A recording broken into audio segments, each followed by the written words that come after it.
जाता है तो त्रंच गति के रूप को धारण करता है।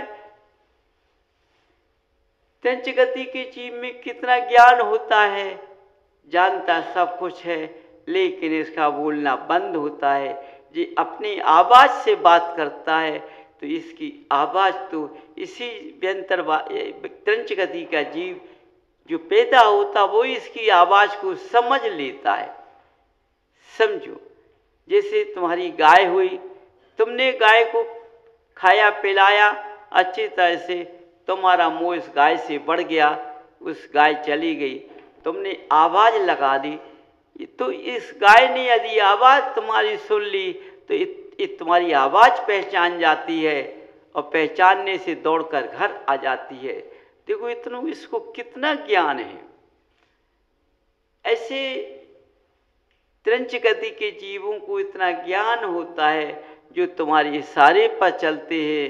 कुछ जीव ऐसे होते हैं जो तुम्हारी इशारे पर नहीं चलते हैं, तुमको खून खवार कर देते हैं। तो इस तरह से हर यह जीव किस किस योनि में घूमता है और अपना भ्रमण बसेरा करता है। तो देखो जीव की कब मौका कब मिलता है कि हम अपनी योनि का बंध या गति बंध बदल ले, तो ये पर्याय मनुष्य गति में मिलता है। इस मनुष्य गति से शायद तुम इस जीव की दशा बदल सकते हो। यदि मनुष्य गति में इस जीव की दशा नहीं बदल पाती है तो फिर बदलने का मौका नहीं मिलता है। समझिए। तो बंधुओं, जो आज तुम्हें मनुष्य गति मिली है, कितनी अच्छी गति है, कितनी प्यारी योनि है, कितनी शोभायमान लगती है और कितनी रूपवान है, कितनी क्रांतिवान है, कितना ज्ञान का भंडार होता है। राशि भोगते हो, समझो मनुष्य गति में आकर के सब कुछ अपना ऐश आराम करते हो, लेकिन तुमने सोचो इस आराम भोग में सबना जीवन बिता दिया, लेकिन तुमने आगे की कमाई क्या की तुमने अपने लिए?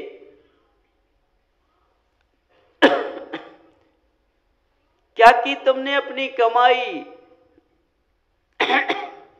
अपनी कमाई तो करो।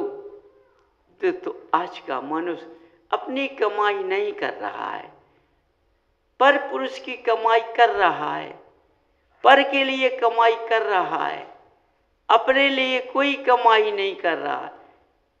देखो बंधुओं, वो भी कमाई करो, अपने के लिए कमाओ। कुछ अपने लिए कमाओगे तो तुम्हारा स्वास्थ्य अच्छा रहेगा, और अपने लिए नहीं कमाओगे तो तुम्हारा स्वास्थ्य कैसे अच्छा रहेगा।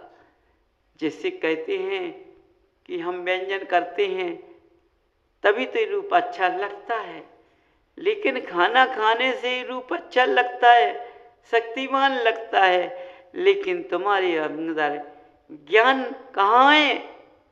उसकी तुमने उसका भोजन कहाँ किया है? इसलिए इस मनुष्य पर्याय में हमने अभी अपने चलने का भोजन तैयार किया है, उसको पाया है, लेकिन हमने ज्ञान का भोजन प्राप्त नहीं किया है, जिससे कि हमारा स्वास्थ्य अच्छा रहे, जिससे कि हम भ्रमण कर सके आगे के लिए। और ज्ञान के प्रकाश से आगे की खोज करूँगा, आगे के लिए अपने पैर बढ़ाऊँगा। इसलिए हर मनुष्य को अपने भोजन की ज़रूरत है, पेट की ज़रूरत तो है, लेकिन हम अपने अंदर का ज्ञान की ज़रूरत के लिए उस भोजन की ज़रूरत है, जिससे हमें ज्ञान दौड़ता है। तो देखो, जब हम भगवान से विनय करेंगे, जिनवाणी से हम विनय करेंगे, तभी हमारे पास ज्ञान दौड़ेगा। जब हमारे पास ज्ञान दौड़ेगा तो कैसा ज्ञान आएगा? ये मतधारी ज्ञान नहीं आएगा, मर्यादा का ज्ञान आएगा। जो हम किताबी ज्ञान लेंगे वो मानी ज्ञान आएगा, और किताबी ज्ञान वाला हमेशा बोलने में झिझकता है।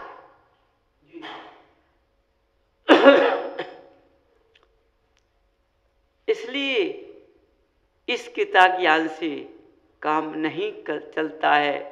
लेकिन हम क्षुधा तृप्त करते हैं, अपने जीवन काल की क्षुधा कभी तृप्त नहीं होती है। कितना भोजन करते हैं लेकिन हमारी क्षुधा प्यासी की प्यासी बनी रहती है। बंधुओं, इसी तरह से यदि हमने अपने ज्ञान का भोजन नहीं दिया तो हमेशा हम ज्ञान के धारी नहीं बन पाएंगे। इसलिए हमें भोजन करते हुए भी हमें ज्ञान का धारी बनना है, हमें ज्ञान का भोजन प्राप्त करना है। तो मनुष्य गति में जब तुमने पेट का भोजन खाया है तो इसके चलते हुए, इसके रस से चलते हुए, इसकी शक्ति से चलकर आगे की ओर बढ़ो। आगे की बढ़ो तो देखो, अपने भगवान को देखो, अपने जिनालय को देखो। ये जिनालय क्यों बनाए गए हैं? ये पूर्वजों ने ये जिनालय क्यों बनाए गए हैं? ये जिनालय इसलिए बनाए गए हैं कि ऐसे ज्ञान की धारा बहाई गई है कि देखो, तुम आगे जिनालय बनाओगे, भगवान को विराजमान करोगे, तो अपने ग्रस्त जीवन के समय से काट करके केवल 2 घंटे सुबह, 2 घंटे शाम के, 4 घंटे का समय अपना जिनालय के लिए दीजिए। जिनालय में जब आओगे तो जिनालय कितना अच्छा लगता है कि इसका देखता ही रहूं। उस जिनालय में कौन बैठा हुआ है? 3 लोग के नाथ देवादिदेव अरहन देव बैठे हुए हैं। इनको, इनकी मुद्रा को देख करके हम अपनी दिव्य दृष्टि से जब इनको देखेंगे तो इनकी मूर्ति को निहारेंगे तो इनकी मूर्ति पर रोशनी की चमक दिखाई देगी। जब हम इनकी भक्ति करेंगे, इनकी हम साधना करेंगे, इनके चरणों में अपना मस्तक झुकाएंगे, इनको अपने कमल रूपी आसन पर विराजमान करेंगे। कौन सी कमल रूपी आसन है? हृदय के अंदर जो खोला हुआ कमल रूपी आसन है उस पर अंदर बैठा विराजमान करेंगे। किससे करोगे? हम अपनी तपो साधना से इनको विराजमान करेंगे। जब देखो, जब तुम्हारे अंदर ये विराजमान हो जाएंगे तो तुम्हारा रूप कितना अच्छा लगेगा, तुम कितने अच्छे क्रांतिवान लगोगे। तुम्हें हर मनुष्य देखते ही रह जाएगा। क्यों? क्यों देखेगा? तुम्हारे शरीर से चमक निकलेगी, तुम्हारा शरीर ऐसे लगेगा मनुष्य को तुमको देखता ही रहूं, तुमको छोड़ू नहीं। इतनी मोहिनी तुम्हारी पर छा जाएगी। किसके बल से? किसके शक्ति से? हमारी भक्ति और तप से, हमारी साधना से। जब हमारे अंदर भगवान विराजमान हो जाएंगे तो हमारा रूपमान, हमारी क्रिया इस तरह से बदल जाएगी कि मनुष्य हमको देखने के चक्कर में पड़ जाएंगे। तो देखो, जब हम भक्ति करेंगे, भगवान हमारे विराजमान हो जाएंगे, तब हमें देखने की शक्ति आ जाएगी, हमको मनुष्य देखेंगे। तो बताओ, जब भक्ति करने में इतना लाभ होगा तो हम इतनी भक्ति क्यों ना करें कि इनके पास पहुंचने की हमें शक्ति मिल जाए। तो देखो, अब देखना है हमें रास्ता साफ, हमारे रास्ते में कोई कांटा तो नहीं पड़ा है जिसके कारण हम पहुंच नहीं पा रहे हैं। तो देखा तो रास्ते में कांटे पड़े हुए हैं। किस बात के कांटे पड़े हुए? मिथ्यावाद के कांटे पड़े हुए हैं। हमें उन मिथ्यावाद के कांटों को दूर करना है। मिथ्यावाद के कांटों को दूर करना है। उन कांटों को हम दूर करेंगे तभी हम रास्ता से पहुंच पाएंगे। मिथ्यावाद के कांटे क्या है कि हम कुकुर को देख को नहीं मानेंगे, हम अवक्ष का त्याग करेंगे, हम किसी के कहने में किसी की वस्तु को देखकर जलेंगे नहीं, किसी को देखकर जले नहीं, किसी को उठता हुआ देखकर हम जलेंगे नहीं। इस तरह से अपनी नेत्र की दृष्टि बदल लेंगे, हमें उसके प्रति अच्छा ही अच्छा दिखाई देगा। जब हमको उनको अच्छा ही अच्छा दिखाई देगा तो हमारी नेत्र की दृष्टि गलत नहीं हो पाएगी, दृष्टि बन जाएगी। तो हम भगवान की निहारेंगे, भगवान को अपने अंदर बैसेरी में अंदर कमल रूपी आसन पर विराजमान करेंगे। तभी हो पाएंगे वो, अन्यथा नहीं हो पाएंगे। देखो, मनुष्य गति से ही बदलाव होता है, मनुष्य गति से ही स्वर्गों का रास्ता मिलता है, मनुष्य गति से मोक्ष का रास्ता मिलता है, मनुष्य गति से नरक गति का रास्ता मिलता है, मनुष्य गति से व्यंतरों का रास्ता मिलता है। सोचो, इस मनुष्य गति से सब रास्ते खोले हुए हैं, कोई रास्ता बंद नहीं है। यदि मनुष्य गति से तुमको मोक्ष जाना है तो मोक्ष का रास्ता खुला है, स्वर्गों में जाना है तो स्वर्ग का रास्ता खुला हुआ है, और नरक का जाना तो नरक का रास्ता खुला है। यदि व्यंतरों के रास्ते में जाना है तो वो भी रास्ता खुला हुआ है। अब बंधु बताओ, हमें कौन से रास्ते पर जाना है? समझो, यदि हमें नरक के रास्ते पर नहीं जाना, हमें व्यंतर के रास्ते पर नहीं जाना, हमें स्वर्गों के रास्ते पर नहीं जाना, हमें मोक्ष के रास्ते पर जाना है, तो मोक्ष के रास्ते के लिए तुम्हें साधना की जरूरत पड़ेगी। देखो, तुमने स्वर्गों का सुख नहीं देखा, मोक्ष का सुख देखा है, मोक्ष का रास्ता मांगा है, तो मोक्ष रास्ते में देखो, तुम्हें सबसे पहले यदि मोक्ष के रास्ते की क्रिया पर तुम चल गए, समझो हमने संयम रास्ते को पकड़ लिया, तो ये संयम रास्ता सबसे पहले स्वर्गों में भेजता है। इस स्वर्गों में भेजता है। बताओ, मैंने स्वर्गों का भोग तो नहीं देखा, मैंने मोक्ष का रास्ता मांगा था, लेकिन अभी मोक्ष का रास्ता नहीं मिल पाएगा। तुमने मोक्ष के रास्ते की इतनी तपस्या और साधना की है, इतने संयम से तुम चले हो, इसलिए तुम्हें स्वर्गों का रास्ता मिल गया है। देखो बंधु, कौन मांगा था मोक्ष का, लेकिन मोक्ष नहीं पहुंच पाए, स्वर्गों का नहीं मांगा, तो स्वर्गों का तो मांगा नहीं था, लेकिन स्वर्गों का मिल गया है, देखने को मिल गया है, और मैं पहुंच गया हूं उस रास्ते पर। अब मैं स्वर्गों में भोग करूंगा। स्वर्गों में किस बात का भोग करूंगा? धर्म का भोग करूंगा। इतनी धर्म चर्चाएं करते करते जरूर आके हम एक भवतारी बनेंगे और मोक्ष का रास्ता मिल सकता है हमको। इसलिए बंधु देखो,